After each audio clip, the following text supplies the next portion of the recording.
एकाच कुटुंबातील 4 मुले व एक महिला धरणाच्या धबधब्यात वाहून गेले। लोणावळा येथील भुशी धरणाच्या मागील बाजूस असलेल्या धबधब्यात अन्सारी कुटुंब वाहून गेले। 30 जून रोजी रविवारी दुपारी ही घटना घडली आहे।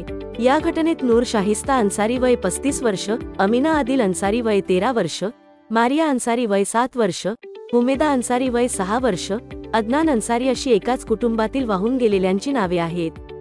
हे सर्व राहणार हडपसर पुणे येथील असून या परिवारातील 15 जण या ठिकाणी पावसाचा आनंद घेण्याकरता आलेले होते।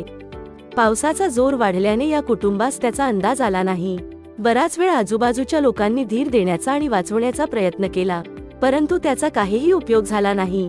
मुलांना वाचवण्याचा प्रयत्न करीत असताना नूर अन्सारी याही जोरदार पाण्याच्या प्रवाहात वाहून गेल्या।